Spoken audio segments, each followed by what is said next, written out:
been wanting to speak about this for a while, and the first thing my girl said to me when I said I wanted to speak about this what is the purpose of my video,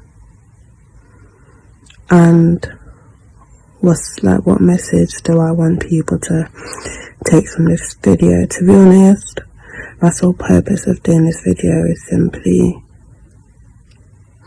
to be heard. I'm over the notion of doing this video thinking that people will understand me, my decisions, my life, because no one ever will. I know people are gonna scrutinize me on social media, and that's fine. I've also come to terms with that, but at this moment in care, at this moment in time, I just don't really care anymore, because I feel like 2 years is such a long time for a person to be hidden. So at this moment, I just feel like I'm gonna burst. It's just affected me in so many ways, and I just can't hold it in anymore to protect people that probably wouldn't protect me if there was a reverse. So when I met D, person that you guys know as Burna, it was about 2 years ago. He DM'd me, and I didn't reply to the DM. It took about a week for me to reply. One of my girls actually persuaded me to reply, and so I did, unwillingly. He was sweet, he was funny, we exchanged numbers, and he invited me to his pop-up shop thing, whatever, meet and greet thing, whatever. So I went there not really knowing what to expect. So I went, I met him. I feel like what he made me feel like when he saw me was just kind of like a love at first sight type thing. Instantly he just gravitated towards me. He was very sweet. It's like he had known me for years. And although I liked that, I was very hesitant, because I've kind of vowed to never date anyone in the industry. So I kind of just took it all with a pinch of salt, and yeah. So ever the next week or two, I started to fall for him as well, simply because for the first time I met someone whose words actually matched their actions. So not only would he tell me like he loved me and other personal things, he actually showed me, this is somebody that always wanted me around. This is somebody who I basically moved in. I was staying at his weeks at a time. I wasn't going home to my parents, and he just never wanted me to not be there. He was always so affectionate, so loving, so caring, always wanted me to be comfortable. He wanted me to follow him everywhere. I was with him at all his shows. Just everywhere he went, I was basically just there with him. And I liked that, because for the first time I felt somebody needed me for comfort and support. And usually I feel like I'm the dependent one. So to meet a guy that was dependent on me to a certain extent, and so caring and touchy-feely and just so openly emotional and expressive of his feelings, was such a breath of fresh air, and I just loved it. Started to fall for him, like I said. He was falling for me from what he was showing me, and you know, we loved each other, whatever. Things were great up until November. I think he had to go to Nige, because obviously Christmas season is quite busy, so he had a lot of shows to do and stuff. So I remember the last night I saw him before he left, I was crying. He wiped the tears off my face, and he just told me how he loved me, and then that he'll be back. So I was happy with that. I had like a bit of sweet feeling and my heart sunk because I just kind of knew that from that moment on things wouldn't be the same. I don't know why I thought that, but I did. But I just said, you know what, it's cool, whatever God wants done, so it will be. So he went back to Nige, and I think I just kind of moved back home type thing. But we'd always stay in contact. He'd call me every day, he'd message me every day, always on FaceTime. It was fine, like he was keeping to his word, which was nice. But randomly, I couldn't get in contact with him. I think it got to like mid-December or something. I couldn't get in contact with him, I was starting to get worried. Finally, after 2 weeks, he reached out to me, told me he'd been sick in hospital and he'd been going through some complications and stuff like that. Obviously, I'm in London and there's not much I can do.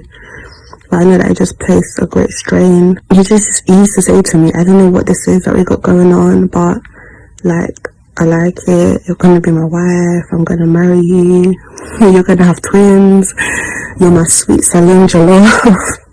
That's what he used to call me, and it just, you know, made me feel special. So obviously, he was just reinforcing all of that. But anyway, things from that December on were just a bit weird. Obviously, I wanted to come to Nigeria, but the people around him know what Burna's like when he's with me. Like, he doesn't ever want to do anything. He'd rather just chill with me than literally leave the house to do any sort of responsibility regarding music or whatever. So they were strongly against me coming to Nigeria anyway, which was fine because I had work as well. And then when me and him used to go back and forth, we were so desperate to see each other, and it was just like a really hard time for us. We had a big argument because the thing about me is I'm just like your typical girl. I just thought he was making excuses, but I just learned now that he wasn't, but that's fine. So anyway, we had a big argument and things went the same, they were a bit shaky, and I can't remember correctly, but I just feel like we just stopped talking to each other as much. But I just kind of kept faith because I was thinking, you know what, I'm not even going to stress myself, like, I know you, I'm going to see you soon, so whatever. So, I think it was end of January, I go on social media, boom, I see Burna Boy is in a relationship with so-and-so, as in, I've never cried so hard in my life. Like, it felt like my heart was ripped out my chest. I literally collapsed and I cried for days, probably even weeks. Like, I cried my heart out. Imagine the last time you saw someone, they were going away and they were telling you how much they love you, and you know, they were supposed to come back. You had like an argument or whatever, and then the next thing they're dating so and so. I feel like the thing that hurt me the most about that as well is when I first met him, he always used to emphasize on how much he just loved black women, African women. He makes me feel so good to the point, I cut my hair recently, I didn't even wear makeup to go see him. He loves my short hair. He's always just telling me how beautiful I am. He just really helped boost my self-confidence in ways I didn't even think were possible. And I just love that about him. He just saw me for me, and he just loved me naturally, and I just have never had that before. So it's just, anyway. So yeah, I found out he was in a relationship with so-and-so.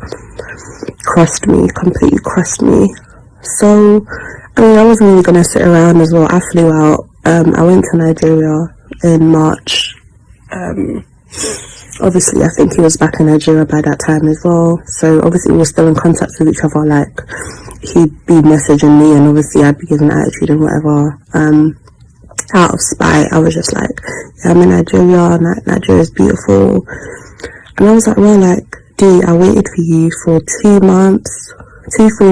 Like, you come back with a girl, like, are you taking a piss? Like, he was like to me, I heard that you had moved on, hence I even got in this relationship in the first place. I was thinking, who the hell went and lied to you like that? But you know what?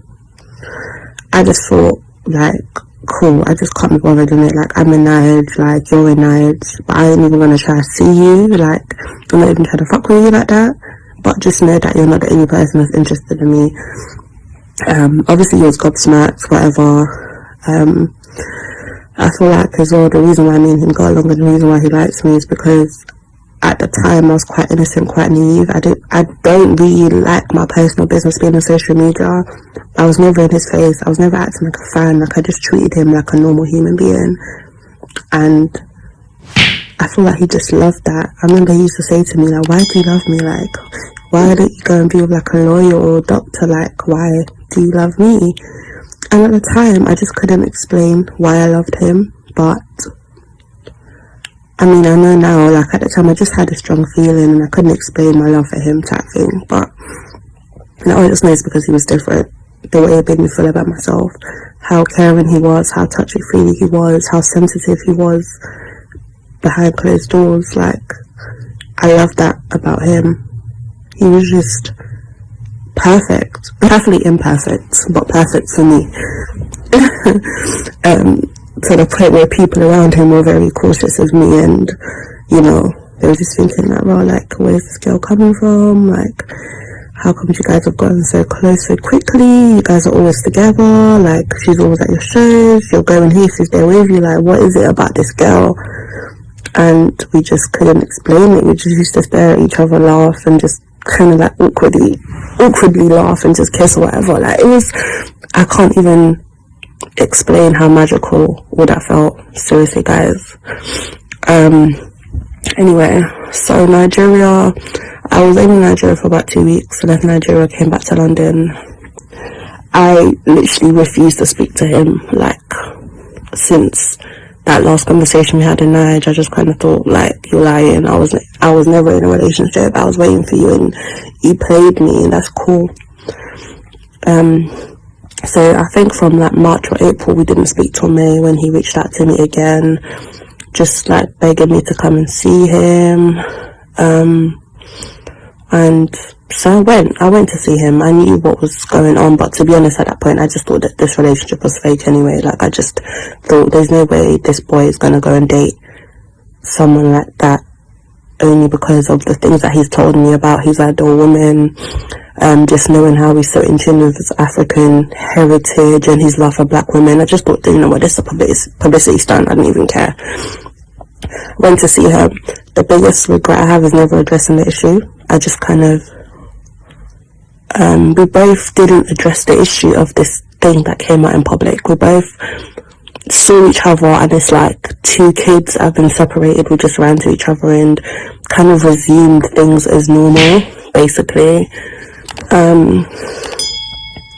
Long story short, for the past 2 years we've never stopped seeing each other. It's just been like an elephant in the room that we choose not to discuss, and we just kind of go about things like it doesn't exist. And I know some people are thinking, how do you even manage to do that? But I can't even explain how, but I have. And I just was in love. I've been in love for 2 years. Like, I've really been in love for 2 years, and I've been seeing him for 2 years. And just always around in the background somewhere, and like, and people are aware of me, but it's just like, people close to him are aware of me, but it's just unspoken of. Like, it's like I said, an elephant in the room. Sometimes I lay next to him and I go on UK Gossip TV and I just see the charade on social media, and I don't even know how that makes me feel. It just makes me feel cold. I blocked it out because he would just always tell me how he always come back to me and he loves me and I'm his baby and he's never ever gonna leave me. And like I said, me thinking that this relationship is fake just kind of didn't really help the situation, because in the past 2 years he has never ever mentioned the person I see in publicly with on social media to my face. That person doesn't even get acknowledged. It's like she doesn't even exist in our world. There's so much more I could go into detail about, but I expose everything, because no matter what I say, people are still gonna judge. So I love D, and I know this video is probably cut. D, I'm just tired of protecting you. I've got feelings too, and you can't always have your cake and eat it. Seeing you in secret for so long has literally been so detrimental to my mental state, to the point where I've lost friends, and I know that I have a part to play, and I see him willingly, and it's my choice, but you guys will never understand what it feels like to be in my shoes. Especially when I feel like we just can't stop seeing each other. My main purpose for making this video is because over the past 2 years as well, I've been able to give anybody a chance. I've just been so sucked up in D and seeing D and making sure he's okay, that I've kind of just neglected my own relationships and possible things that could have blossomed. I've just been so stuck in that secrecy that it's just fucked me up mentally, and I just want to break that cycle. I don't want to do it no more. I didn't do this video to hurt you. I know it will hurt you, because as far as you're concerned, me and you are on good terms, but I can't do this anymore. I don't want to really address it with you, because I feel like it's just such an elephant in the room, and 2 years is such a long time for me to bring up all these feelings of resentment and hurt. But although I love you, seeing you hurts me even more, and it breaks me every time I see you. So I'm sorry, but it's just how I'm feeling right now. And you guys can judge, you guys can crucify me, you guys can call me a side chick, but until you're in my position, you'll never know. Trust me. As well, I'm not gonna, I know people are gonna be like, oh, you're doing this for clout and stuff. Like, I feel like I have more to lose doing this video than I do if I just kept quiet, because this is somebody that's so loving, so caring, that takes care of me and gives me everything I want just to make sure I'm comfortable. But then usually I just think to myself, at the expense of what? My sanity? Like, so I'm not doing this for clout. I've built up my fan base for 2 years. I've been very private for 2 years. I'm not doing this for money, because like financially I've been so stable, working and just having someone provide for me. So I'm simply doing this because I'm about to burst, and mentally I just feel like I'm in a bad place. I have been. People close to me know this, so yeah, I don't want any gain from this, but I know that the person I'm talking about and the status of the person is obviously going to affect all these different things that I'm saying I'm not doing this video because of. So I just don't care. I'm never going to address this again. I just wanted to get out there. Just know that no relationship is perfect. Nobody's perfect. Please don't judge people's lives by what you see on social media, because behind closed doors, people are just living double lives, you know. I've been living a double life. He's been living a double life, and nobody knew. 2 years. Yeah. I just wanted to also add that my girls have literally scrutinised me enough, and as I touched on at the start, they asked again the purpose of me doing this video, and if he wasn't who he is, whether I do it or not. And my answer to that is, I'm constantly reminded every single day. Every time I go on social media, I'm reminded. So it's just the biggest mindfuck. And I just can't continue to see all of that and know the part I'm playing and the way it's affecting me. So I feel like as well, whatever whatever said about me after this from management or whoever, like, we both know what it was or what it is. We both know the things we spoke about. We both know the way we made each other feel.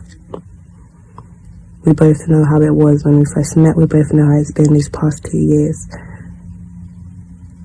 So regardless of what's said, I know the reality I've lived, and I know the way my relationship with you has been, and nobody can take that away from me. No scrutiny, no lie, no statement can ever alter the reality is on what the reality was that we had. So I'm good.